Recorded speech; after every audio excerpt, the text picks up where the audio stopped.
اعوذ باللہ السمیع العلیم من الشیطان اللعین الرجیم بسم اللہ الرحمن الرحیم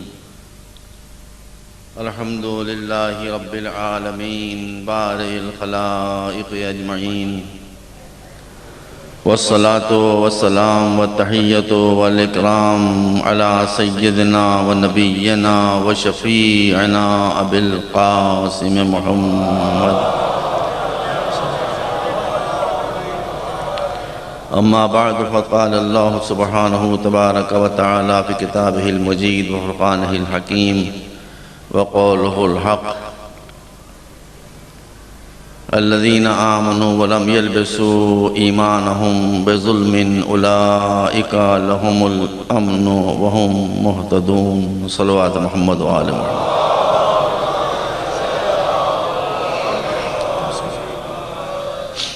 برادران عزیز، ارشاد اقدس الہی ہے کہ اگر تم اس دنیا میں ہر حالت میں ایک پرسکون زندگی گزارنا چاہتے ہو، جس میں تمہاری روح کو سکون حاصل رہے، تمہارے قلب کو سکون حاصل رہے، تمہارے دماغ کو سکون حاصل رہے، اور آخرت میں تمہارا شمار ہدایت یافتہ گروہ میں ہو، تو تمہیں دو کام کرنا پڑیں گے۔ ایک کا تعلق ہے عقیدے سے اور ایک کا تعلق ہے عمل سے۔ عقیدے سے اس بات کا تعلق ہے کہ اللہ اور اس کے رسول کے اوپر ایمان لاؤ اور ان چیزوں پر ایمان لاؤ کہ جن کے ایمان لانے کا یہ حکم دیں، اور عمل میں یہ ہے کہ اپنے آپ کو ہر قسم کے ظلم سے بچاؤ۔ ایک ایسی زندگی گزارو کہ جس میں نہ تم نے اپنے اوپر ظلم کیا ہو اور نہ کسی اور کے اوپر ظلم کیا ہو۔ میرے عزیزوں، یہ درسگاہ حسین ہے۔ حسین کی جنگ ظلم کے خلاف ہوئی تھی۔ ایسا نہیں تھا کہ حسین جن سے لڑ رہے ہیں وہ لا الہ الا اللہ نہیں کہہ رہے تھے، وہ محمد رسول اللہ نہیں کہہ رہے تھے، وہ نماز نہیں پڑھ رہے تھے، وہ روزہ نہیں رکھ رہے تھے، ظاہر میں مسلمان ہو چکے تھے، مگر اسلام جس کردار کو پیدا کرنا چاہتا ہے وہ کردار ان میں نہیں پایا جاتا تھا۔ ان میں اسلام کے ساتھ ظلم پایا جاتا تھا، اور ظلم اسلام کے لحاظ سے نو کمپرومائز پوائنٹ ہے۔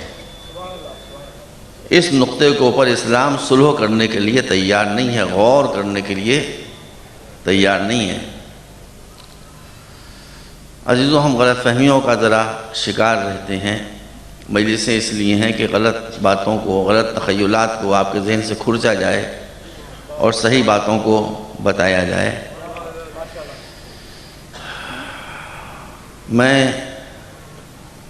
میری زبان جل جائے اگر میں یہ کہوں کہ نماز کی عظمت نہیں ہے۔ میں نہیں کہہ سکتا، بہت عظمت ہے۔ میں اس منبر سے یہ بات نہیں کہہ سکتا کہ روزے کی عظمت نہیں ہے۔ میں اس منبر سے یہ بات نہیں کہہ سکتا کہ حج کی عظمت نہیں ہے۔ میں اس منبر سے یہ بات نہیں کہہ سکتا کہ تلاوت قرآن کی عظمت نہیں ہے۔ لیکن اگر آپ کو دیکھنا ہو کہ واقعی عظمت کس کی ہے تو میری طرف نہ دیکھیے، اللہ کلام قرآن مجید، اسی پر غور کر لیجئے، یا تو میرے کہنے پر اعتبار کیجئے یا کسی عالم دین سے اور اس کی تصدیق کرا لیجئے۔ میرے عزیزوں، آپ کو میں پھر ایک مرتبہ سن دوں کہ نماز، روزہ، حج، آپ غلط نہ سمجھیے گا کہ میں اس کی کوئی توہین کر رہا ہوں یا اس کو اس کے مرتبے سے گرا رہا ہوں، ایسی بات نہیں ہے۔ لیکن آپ جب قرآن مجید کو دیکھیں گے تو اس میں نماز کے مسائل بیان کرنے والی آیتیں، وہ بھی جزوی مسائل، مختصر ایک دو ملیں گی، غور کریں۔ روزے کے احکام بتانے والی مختصر، جس میں معمولی احکام ابتدائی بتائے گئے ہیں، ایک دو آیتیں ملیں گی۔ حج کے احکام بیان کرنے والی آیتیں ایک دو ملیں گی آپ کو۔ جتنے بھی فقہی مسائل ہیں ان کی بیان کرنے والی آیتیں آپ کو فقط ایک دو ملیں گی، اس سے زیادہ نہیں ملیں گی۔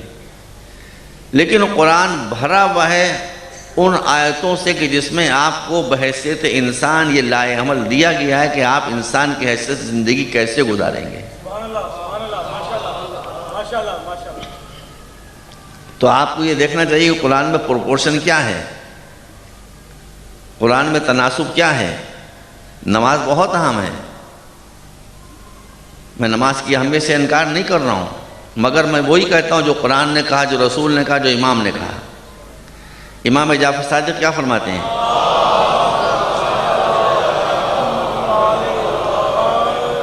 فرماتے ہیں کہ لوگوں عبادتوں کی طرف اتنی توجہ نہ دو جتنی توجہ دو عبادتوں کے قبول ہونے کی طرف۔ کوئی بھی عبادت آپ انجام دیں، کتنی اچھی بات مولانا نے فرمائی ہے کہ کوئی بھی اب ہمارے تو عبادتیں بہت ہیں بھائی، نماز عبادت ہے، روزہ عبادت ہے، حج عبادت ہے، یہ مجلس میں آپ تشریف فرمائیں یہ عبادت ہے، آپ کی آنکھوں سے آنسو بہیں گے یہ عبادت ہے، اس کے بعد شاید ماتم ہو، ماتم عبادت ہے، علم کا اٹھانا عبادت ہے، یہ ساری عبادتیں ہیں۔ لیکن مولا فرماتے ہیں عبادتوں سے زیادہ تمہاری توجہ اس بات پر ہونا چاہیے کہ جو عبادت انجام دے رہے ہو وہ قبول بھی ہو رہی ہے کہ نہیں ہو رہی۔ اصل مسئلہ یہ ہے، میں پوری ذمہ داری کے ساتھ آپ کے سامنے کہہ رہا ہوں کہ اسلام میں سب سے اہم نماز ہے، لیکن نماز کی قبولیت کی شرط یہ ہے کہ آپ کے دامن پر ظلم کا دھبا نہ ہو۔ اگر ظلم کا دھبا ہے تو نماز قبول نہیں ہوگی، قبول والی منزل ہے۔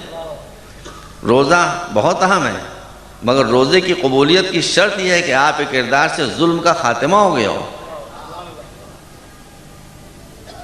اگر آپ نے کسی کا، آپ سے مراد کوئی بھی شخص ہو، معاذ اللہ کسی کا پیسہ ہضم کر کے اور 100 آدمیوں کی افطاری کر رہا ہے تو اس افطاری سے کچھ حاصل نہیں ہے، اس لیے کہ اس افطاری میں ظلم کی آمیزش شامل ہو گئی۔ تو مختصر یہ ہے کہ آپ کی ہر عبادت کی قبولیت کی شرط اولی یہ ہے کہ آپ کا کردار پاک و صاف ہو جائے، نہ آپ اپنے اوپر ظلم کریں، نہ اپنے بچوں پر ظلم کریں، نہ اپنی بچیوں پر ظلم کریں، نہ معاشرے پر ظلم کریں، نہ شیعوں پر ظلم کریں، نہ سنیوں پر ظلم کریں، نہ ہندوؤں پر ظلم کریں، نہ عیسائیوں پر ظلم کریں۔ ظلم ایک ایسی شے ہے کہ جس کی اسلام اجازت ہی نہیں دیتا۔ حد یہ کہ اگر کوئی آپ پر ظلم کر رہا ہے تو آپ بھی اس کے بدلے میں اس پر ظلم نہیں کر سکتے، اس کے ظلم کو روک سکتے ہیں، لیکن اس کے بدلے میں آپ اس پر ظلم نہیں کر سکتے۔ کیوں؟ وجہ بالکل صاف ہے، وجہ یہ ہے کہ وہ کافر، اس کی زندگی کا کوئی مشن نہیں ہے۔ آپ کی زندگی کا مشن ہے کونوا قوامین بالقسط، کے سماج میں، سوسائٹی میں، معاشرے میں انصاف قائم کرو۔ تو وہ ظلم کر رہا ہے، ٹھیک ہے، اس کو اس کی سزا ملے گی، لیکن آپ نے اگر ظلم کے جواب میں ظلم کیا تو خود آپ نے اپنے مشن کو ڈیمیج کیا، آپ نے خود اپنے مشن کو نقصان پہنچایا۔ اور فرمایا آپ نے، اس لیے میرے عزیزوں میں تو حالات حاضرہ پر ہمیشہ مجلسیں پڑھتا ہوں۔ ظلم کیا ہے؟ کسی کا حق نہ دینا۔ رسول فرماتے ہیں جب کوئی بچہ پیدا ہوتا ہے تو 2 حق ماں کے پیٹ سے لے کر پیدا ہوتا ہے۔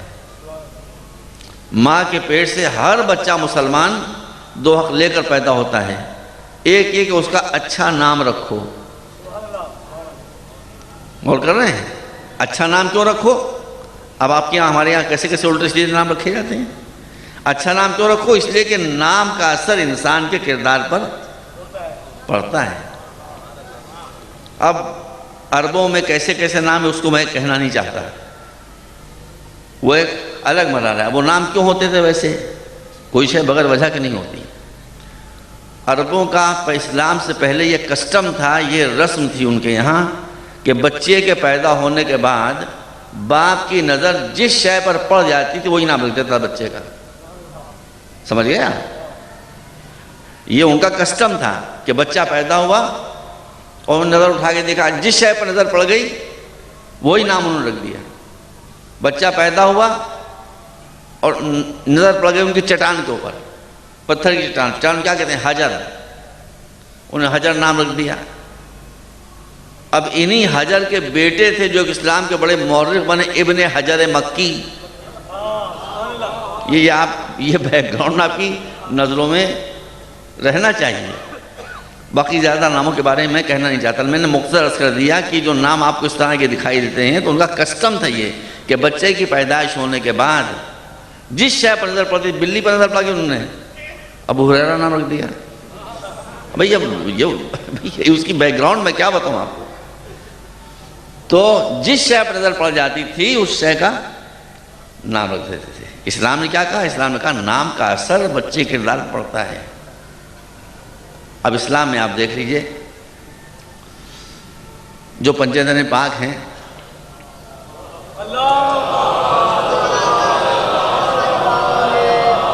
ان کے ناموں پر آپ غور کریں۔ پہلا نام محمد، عرض کروں اجازت ہے؟ محمد نکلا ہے حمد سے، ایک ہے مدح اور ایک ہے حمد۔ عربی زبان بہت پھیلی ہوئی زبان ہے، اردو زبان بہت چھوٹی زبان ہے۔ حمد کے معنی بھی آپ تعریف کر دیتے ہیں اور مدح کے معنی بھی آپ تعریف کر دیتے ہیں، لیکن حمد اور مدح میں زمین اور آسمان کا فرق ہے۔ مدح آپ کسی بھی چیز سے کر سکتے ہیں، مدح کے معنی تعریف، پریز، پرشنسا، جس کو ہندی میں کہتے ہیں۔ جی کسی بھی آپ کی بلڈنگ ماشاءاللہ بہت اچھی ہے، باہر نکلے سڑک بہت اچھی ہے، یعنی جب آپ کسی شے کی مدح کرتے ہیں تو اس میں وہ پہلو تعریف کا ہوتا ہے، لیکن اس بات کی ضمانت نہیں کہ اس میں کوئی کمزوری نہیں پائی جاتی۔ اور حمد صرف اس کی ہو سکتی ہے کہ جس میں کوئی برائی پائی ہی نہ جاتی ہو، اسی لیے مدح عام ہے اور حمد خاص ہے۔ حمد صرف اللہ کی ہوتی ہے، توجہ رکھیے گا۔ حمد آپ دیکھ لیں، حمد صرف اللہ کی ہوتی ہے۔ پیغمبر کی نعت ہوتی ہے، مولا علی کی منقبت ہوتی ہے، معنی سب کے ایک ہی ہیں۔ اور کیا آپ نے تو اب اللہ کی صرف حمد ہوتی ہے، ہم الحمدللہ رب العالمین، اس کے علاوہ کسی کی حمد نہیں ہوتی۔ ثنا ہوتی ہے، مدح ہوتی ہے، منقبت ہوتی ہے، نعت ہوتی ہے، حمد نہیں ہوتی۔ اس لیے کوئی انسان کیسا ہی اچھا کیوں نہ ہو، اس میں کم سے کم ایک بات تو پائی جاتی ہے کہ وہ مخلوق ہے، خالق نہیں ہے۔ ابھی تو مجبوری کی بات ہے بھائی، کسی اور نے اس کو بنایا ہے۔ لیکن اب آپ اس ذات کی عظمت کا اندازہ کریں کہ جس ذات نے کردار محمد میں اچھی طرح سے غور کرنے کے بعد اس نے اپنی جتنی گہری نظر معبود ڈال سکتا ہے اتنی گہری نظر ڈالنے کے بعد جب کوئی برائی ذات رسول میں نہیں دیکھی تو ان کا نام از خود رکھا محمد۔ یہ محمد کس نے نام رکھا ہے؟ اللہ نے نام رکھا ہے۔ تو ہم کو حکم نہیں کہ ہم کسی اور کی حمد کریں۔ محمد کے معنی کیا؟ جس کی حمد کی جاتی ہو۔ یہ نام کس نے رکھا؟ اللہ نے رکھا۔ اب وہ محمد، اسی لیے حضور نے فرمایا، دیکھیے آپ توجہ فرمائیے، مسجد میں مولا علی تشریف فرما ہے، رسول اللہ تشریف فرما ہے، سلمان فارسی بیٹھے ہوئے ہیں۔ تھوڑی دیر کے بعد سلمان فارسی اٹھ کے جانے لگے، ذرا سا آگے پہنچے، ادھر سے اسلام کی ایک ٹاورنگ شخصیت آ رہی تھی۔ تو انہوں نے پوچھا کہاں سے آ رہے ہیں آپ سلمان فارسی؟ کہا کہ میں رسول کے پاس سے آ رہا ہوں۔ کہا رسول اکیلے یا کوئی بیٹھا ہے؟ کہا نہیں، ایک بیٹھا ہے ایک شخص۔ کہا کون؟ کہا وہ بیٹھا ہے، پہچانتا نہیں کون۔ اب یہ کہہ رہے ہیں میں سوچ رہا ہوں کہ کون ایسا آدمی جس کو سلمان نہ پہچانتے ہوں۔ آئے تو دیکھا کہ علی بیٹھے ہوئے، غصہ جلدی آ جاتا تھا۔ رسول سے کہا کیا سلمان علی کو نہیں پہچانتے تھے؟ ہم نے پوچھا کہ کون بیٹھا ہے؟ رسول کہنے وہ بیٹھا ہے تو میں پہچانتا نہیں۔ کہا بھائی مجھ سے کیا تعلق، ابھی سلمان آتے ہوں گے پلٹ کے ان سے پوچھ لینا۔ تھوڑی دیر میں سلمان پلٹ کر آئے، انہیں اسی تند لہجے میں دریافت فرمایا کہ آپ علی کو نہیں پہچانتے؟ آپ نے کہا کہ وہ بیٹھا ہے تو میں نہیں پہچانتا۔ کہا آپ مجھے بیکار گرم ہو رہے ہیں بھائی۔ رسول اللہ نے فرمایا ہے جن کا آپ کلمہ پڑھتے ہیں کہ اللہ کو کسی نے نہیں پہچانا، پہچانا تو یا میں نے اور یا علی نے۔ علی کو کسی نے نہیں پہچانا، پہچانا تو یا میں نے یا اللہ نے، اور مجھے کسی نے نہیں پہچانا، پہچانا تو یا اللہ نے اور یا علی نے۔ تو سلمان نے کہا نہ میں اللہ ہوں اور نہ اللہ کا رسول ہوں، میں کیسے ان کو پہچانوں گا؟ اب آپ غور فرمائیے کہ جب 10 ایمان کے درجوں پر فائز سلمان علی کو نہ پہچان سکے تو مسلمان کیا پہچانے؟ ایک مرتبہ صلوات بھیجیں آپ لوگ۔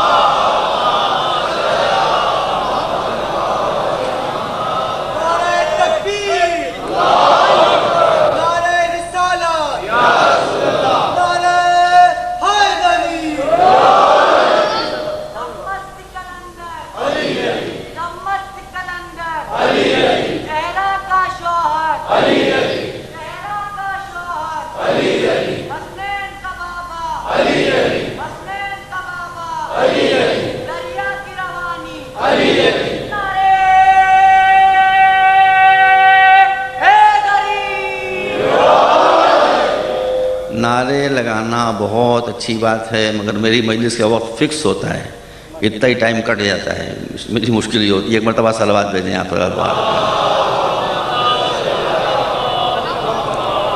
مجلس کے شروع کا وقت بھی معین ہے اور ختم کا وقت بھی معین ہے، تو لیکن میں یہ نہیں کہتا آپ نعرے نہ لگائیے، لیکن ایک میری مجلس ذرا کم لگائیے تو اچھا ہوگا، بہت بچ جائے گا۔ ایک مرتبہ صلوات بھیجیں آپ پر۔ اچھا بس، تو اب آپ نے دیکھا کہ رسول نے کیا فرمایا کہ مجھے کسی نے پہچانا تو یہ اللہ نے اور یہ علی نے، یعنی عام مسلمانوں نے مجھے نہیں پہچانا۔ بالکل صحیح بات کہی، چونکہ عام مسلمانوں نے حضور کو نہیں پہچانا، اسی لیے انہوں نے رسول کردار میں خطائیں ڈھونڈنا شروع کر دیں، اور اللہ چونکہ کردار محمد کو پہچانتا تھا، اس لیے اس نے نام وہ رکھا کہ جو عصمت رسول کا ضامن بن گیا۔ صلوات پر محمد وآلہ۔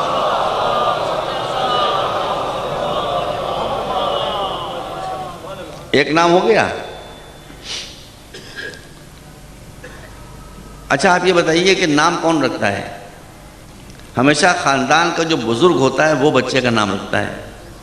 جب آپ کو یہ ملے کہ اہل بیت میں سے کسی کا نام کسی نے رکھا ہی نہیں، ہر نام اس نے رکھا، تو ہر ایک کا بزرگ کوئی اور ہوگا مگر اہل بیت کا بزرگ وہی ہے۔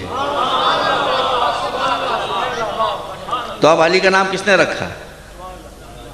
اللہ نے رکھا۔ کیا نام رکھا؟ علی۔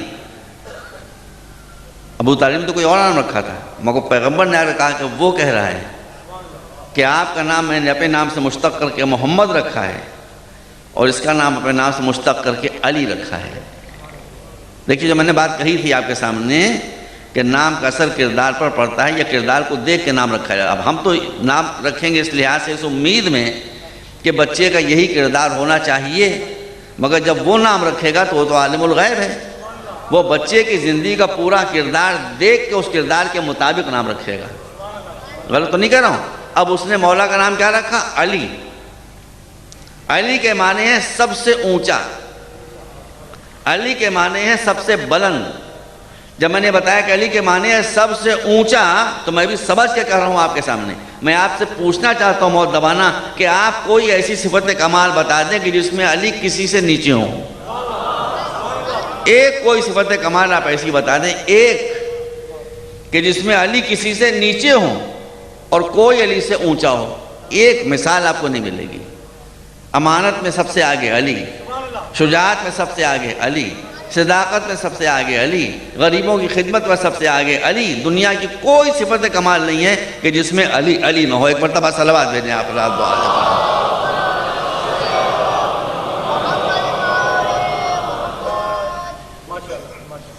اس کے بعد دو بچے، بی بی فاطمہ کا نام بھی مشتق کر کے رکھا گیا، فاطر السماوات والارض۔ اس کے بعد حسن و حسین۔ یہ بچے اس زمانے میں پیدا ہوئے کہ جب لوگوں کو عربوں کو اپنی عربی زبان پر ناز تھا۔ سامنے کے لفظ دونوں حسن سے نکلے ہیں، حسن سے نکلا ہے حسن بھی اور حسین بھی۔ لیکن جب یہ بچے پیدا ہوئے تو اللہ نے فرمایا کہ ان کا نام حسن و حسین رکھا جائے گا۔ ان دو ناموں کو میں نے عربی بولنے والوں کی پہنچ سے بچا کر رکھا تھا۔ حسنین سے پہلے دنیا عرب میں آپ کو کسی بچے کا نام حسن یا حسین نہیں ملے گا۔ تو میرے عزیزوں، اگر وہ سامنے کے ناموں پر پردہ ڈال سکتا ہے تو اگر کسی امام پر پردہ ڈال دیا ہو تو اس میں حیرت ہی کون سی بات؟ آپ غور فرمائیے، سامنے کا لفظ ہے بھائی حسن و حسین، حسن سے نکلا ہو، لیکن کسی کو نہیں دکھائی دیا نام، اللہ نے اس پر پردہ ڈال دیا تو لوگوں کی سمجھ میں یہ نام نہیں آ سکتا۔ رضا فرمایا آپ نے؟ تو میں یہ عرض کر رہا تھا آپ کے سامنے کہ پہلا کیا ہے کہ بچے کا اچھا نام رکھیے،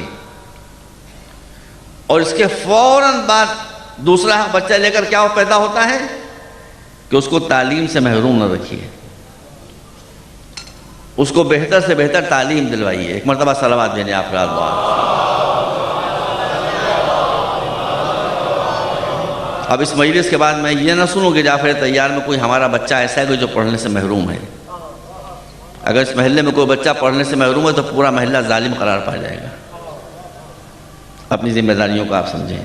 پورے محلے پر جیسے اجتماعی پینلٹی ٹیکس لگتا ہے اس طرح سے ظلم کا دھبا لگ جائے گا۔ اس لیے حسین کے ماننے والوں کو جاہل نہیں ہونا چاہیے۔ حسین کی جہالتی سے ٹکر ہو گئی تھی، جہاد سے ٹکر ہوگی ایک بار۔ دوسرا مسئلہ اور ہے، وہ اس کے بارے میں یقین سے نہیں کہہ سکتا یہاں پر۔ ہماری بچیاں اگر صرف اس لیے شادی سے محروم رکھی جا رہی ہیں کہ آپ نے جہیز کی اتنی لمبی لسٹ پیش کر دی ہے کہ باپ اسے پورا نہیں کر سکتا، تو یہ ظلم کی بدترین قسم ہے۔ اور پھر میں عرض کرتا ہوں کہ اس محلے میں جو الحمدللہ شیعہ نے حضرت کرار کا محلہ، اگر ایک بچی بیٹھی ہوئی ہے اس لیے کہ اس کا باپ غریب ہے، اس کی شادی نہیں ہو پا رہی ہے، تو پورے محلے کو اللہ کی بارگاہ میں قیامت کے دن جواب دہ ہونا پڑے گا، کیونکہ ظلم از نو کمپرومائز پوائنٹ۔ ظلم کے اوپر کوئی گفتگو نہیں ہو سکتی۔ آپ دیکھ لیجئے جہاں بھی کفر ہے وہاں آپ کو جبر اور ظلم دکھائی دے گا، جب سے آپ چاہے دیکھ لیں۔ حابیل و قابیل سے دیکھ لیں، حضرت آدم کے بیٹے ہیں، مگر قابیل کافر ظالم، حابیل مسلمان مومن مظلوم۔ اور آگے بڑھیے، ابراہیم و نمرود میں آ جائیے۔ ابراہیم اللہ کے پیغمبر، نمرود نقلی خدا۔ نقلی خدا کو اپنی خدائی اسٹیبلش رکھنے کے لیے ہمیشہ ظلم کا سہارا لینا پڑتا ہے۔ آپ نے غالباً توجہ نہیں فرمائی، میں ہمیشہ حالات حاضرہ میں گفتگو کرتا ہوں، ماضی میں نہیں گفتگو کرتا۔ آج بھی جو اپنے کو خدا کہلوانا چاہتا ہے، مگر وہاں خدا کا کنسپشن ہی نہیں، تو کہلوائے کیسے؟ غور کریں، بس صرف تو اپنے کو خدا کہلوا لے، وہ بھی دیکھ لیں آپ کو ظلم کا سہارا لے رہا ہے۔ تو نمرود ظالم، ابراہیم نے کسی پر ظلم کیا؟ ایک منزل آپ ایسے نہیں بتا سکتے۔ یہ معمولی بات تھوڑی ہے کہ ایک بندہ خدا کے ہاتھ پاؤں باندھ کر اور اس کو ایک آگ کے پہاڑ لکڑیوں کا جمع ہو گیا تھا۔ میں برابر کیا کرتا ہوں کہ آپ عراق تشریف لے جائیں، کربلا محلہ سے آپ جب نجف فیصل جائیں لگے تو 6-7 کلومیٹر کے بعد آپ بائیں طرف مڑ کے دیکھیں تو آج کو بھی آپ کو وہ تلہ نمرودی دکھائی دے گا، یعنی نمرود کی پہاڑی۔ وہ کیا ہے پہاڑی؟ 4000 برس پہلے جو آگ جلائی گئی تھی اس کی بچی ہوئی راکھ ہے آج تک، جو ایک چھوٹی سی پہاڑی کی شکل میں دکھائی دے رہی ہے۔ آپ غور کی اس کے شعلے کہاں پہ جا رہے ہوں گے؟ اور ابراہیم کو رسی میں باندھ کر ادھر اچھالا جا رہا ہے۔ مگر جو بات میں نے آپ کے سامنے کی تھی ترجمے میں آیت کے، کہ اگر تمہارے پاس ایمان ہے، سچا ایمان، اور ایمان میں ظلم کی آمیزش نہیں ہے، تو آگ میں بھی جا رہے ہوگے مگر تمہارے قلب کے سکون میں فرق نہیں ہے۔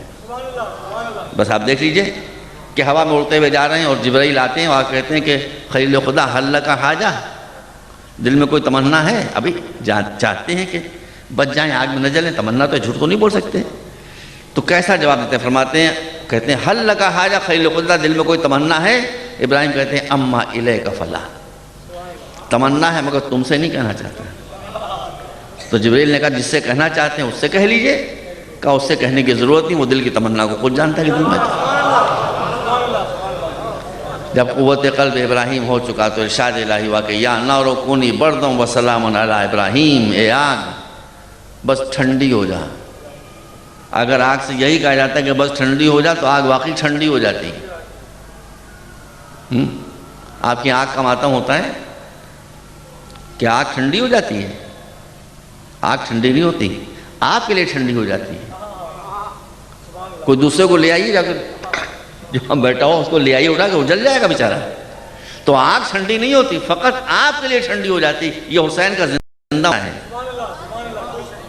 حسین، اور گجرات میں تو میں نے دیکھا ہے، ہمارا جو گجرات ہے ہندوستان کا، بھاؤنگر میں ایک سال تھا محرم میں نے وہاں دیکھا کہ وہاں خندق کہتے ہیں کہ وہ آگ پر چلتے ہوئے جا رہے تھے، اور میں نے اپنی آنکھ سے دیکھا کہ وہ آگ کے انگارے ہاتھوں سے اٹھا کر اپنے سروں پر رکھ رہے تھے۔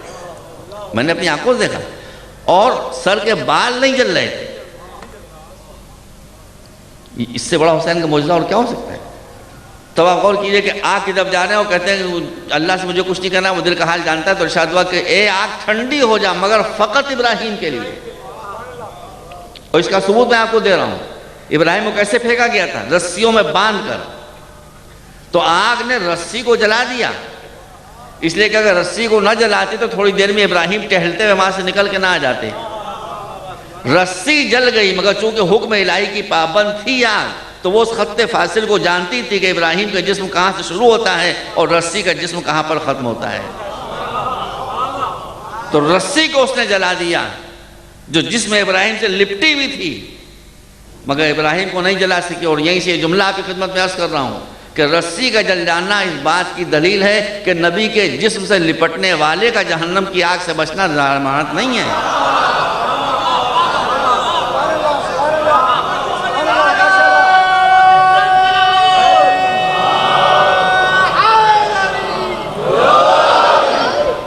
تو ایک طرف ابراہیم، ایک طرف نمرود، ایک طرف جبر، ایک طرف صبر۔ موسیٰ و فرعون کو دیکھ لیجئے، ایک طرف جبر، ایک طرف صبر۔ حضرت عیسیٰ اور رومن امپائر کو دیکھ لیجئے، یہودیوں کو دیکھ لیجئے، ایک طرف جبر، ایک طرف صبر۔ اسی لیے قرآن میں کہ لا اکراہ فی الدین، جہاں جبر ہوگا وہاں دین نہیں ہوگا، اور جہاں دین ہوگا وہاں جبر نہیں ہوگا۔ اب اتنی مثالیں میں نے جبر کی دے دی آپ کے سامنے، اب ایک ایمان کی مثال لیجیے۔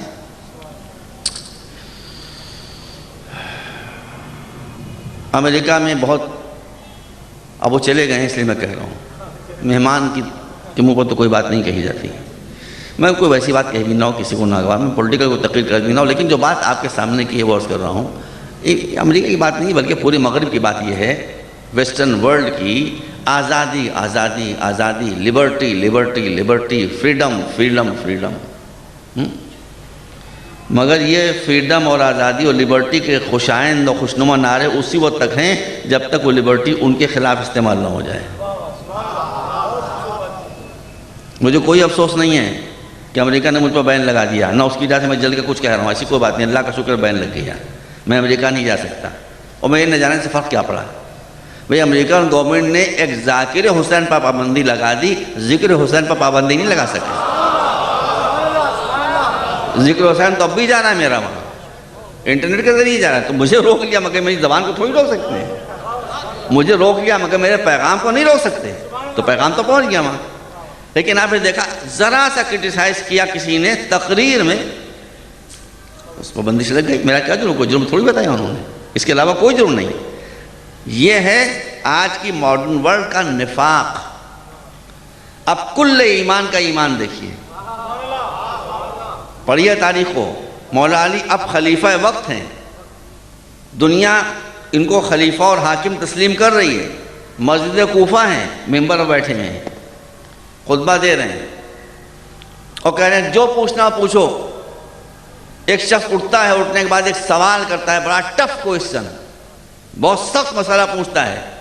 ایک خارجی وہیں بیٹھا ہوا تھا جو علی کا دشمن، اس نے جھوم کے کہا کہ یہ سوال تو اس نے ایسا کیا ہے کہ علی پھنس گئے، معاذ اللہ۔ اب علی اس کا جواب نہیں دے سکتے، مگر اس کا سوال ختم نہیں ہوا تھا کہ علی نے ایسا جواب دیا کہ یہی خارجی کھڑا ہوا جھومتا ہوا اور کہنے لگا ما افقا ھذا کافر، دیکھو معاذ اللہ استغفر اللہ، یہ کافر کیسا جینیس ہے، کیا کہہ رہا ہے، کتنا بڑا عالم ہے معاذ اللہ، یہ کافر۔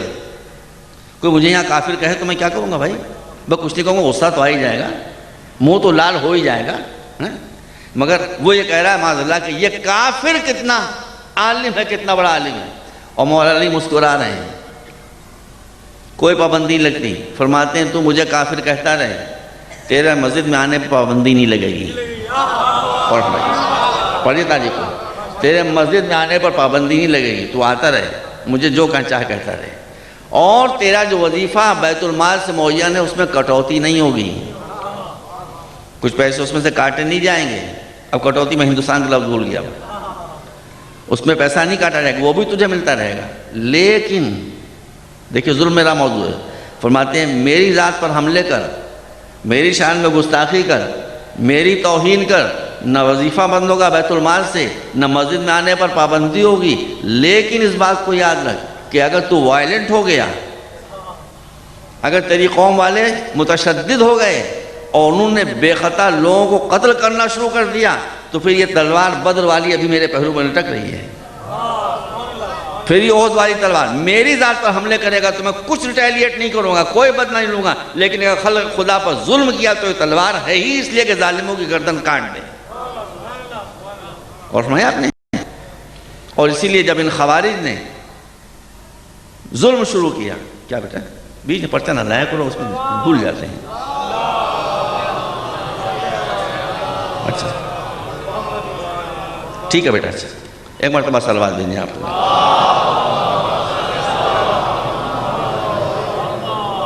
ایک مرتبہ اور صلوات بھیجیں آپ کا.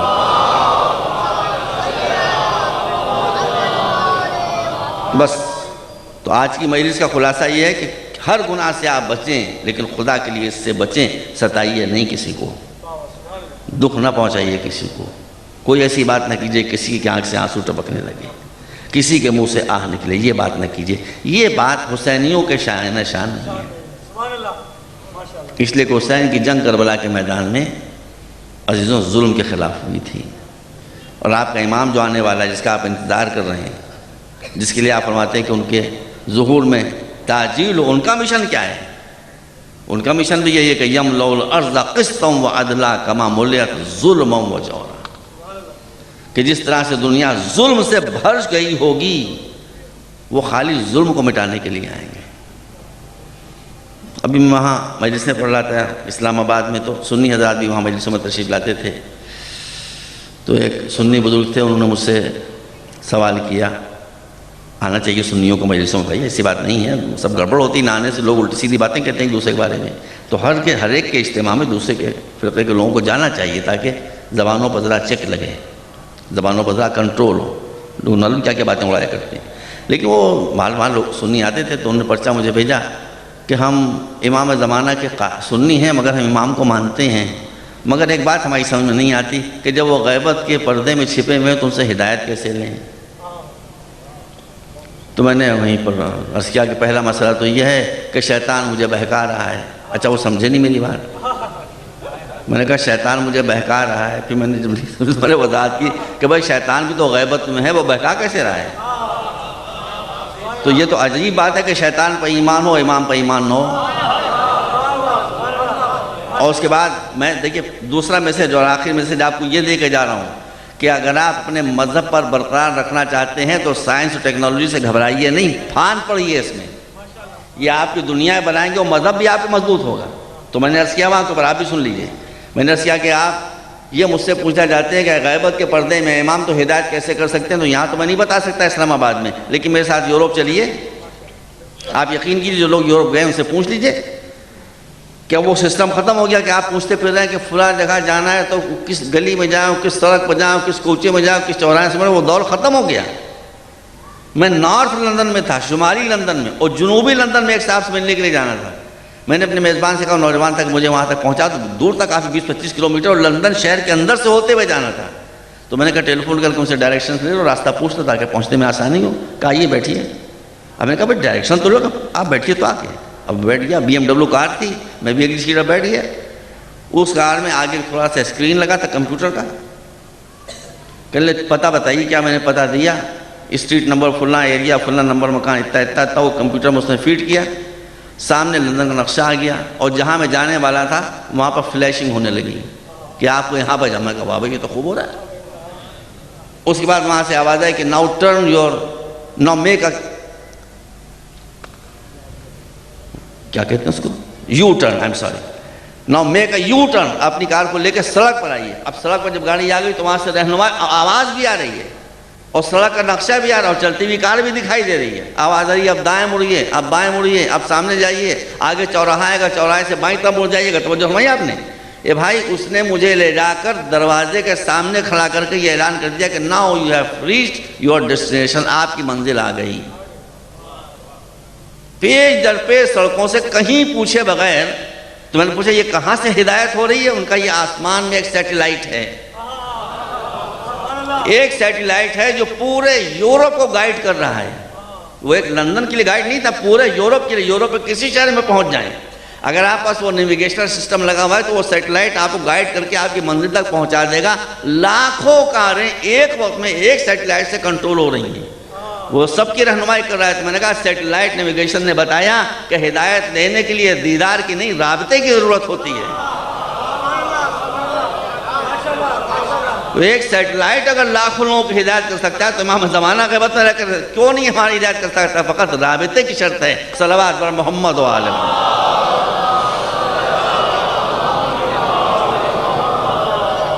بس برادران عزیز، تو آج کی مجلس کا دیکھیے، میں مجلس کسی چیز کے لیے نہیں پڑھتا ہوں، یہ میں آپ سے عرض کر دوں.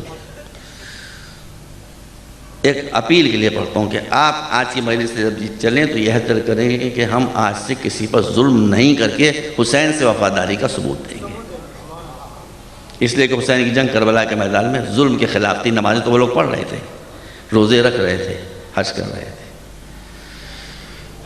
کیسے خبیث تھے لوگ کربلا کے میدان میں۔ میرے عزیزوں، آپ اتنا مجھے بتا دیں،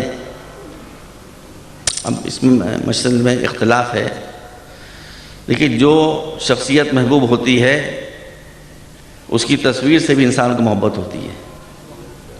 آپ کو آیت اللہ خمینی سے بڑی محبت ہے نا، آیت اللہ خوئی سے آپ کو بہت محبت ہے نا، آیت اللہ سستانی سے آپ کو محبت ہے نا۔ اگر ان کی تصویر یہاں پر لگی ہو، کوئی بچہ ڈھیلا مار تو آپ ناگوار ہوگا آپ کو کہ نہیں ہوگا؟ اور اگر آپ کو ناگوار نہیں ہو رہا تو اس کا مطلب ہے کہ اس شخصیت کی آپ کی نظر میں کوئی قدر نہیں ہے، منزلت نہیں ہے۔ غلط تو نہیں کر رہا ہوں؟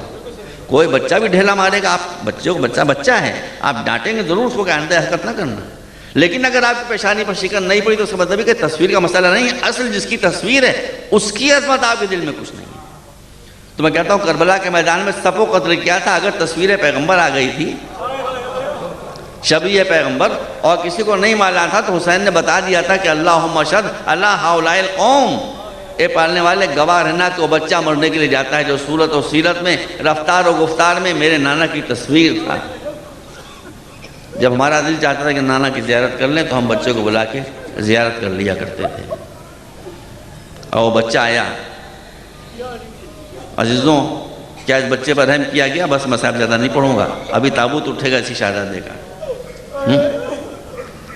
کیا ہوا؟ جب علی اکبر سے نیزے پر کھا کے گھوڑے پر سنبھلا نہیں گیا تو غیرت کے مارے شہزادے نے اپنے کو زمین پر گرنے نہیں دیا، گھوڑے کے گلے میں باہیں ڈال دی اور گھوڑا شہزادے کو لے کر دشمن کے لشکر میں چلا۔ شبیہ پیغمبر کی کیا قتل ہوئی؟ روایت بتاتی ہے قتلوہ اربن اربن۔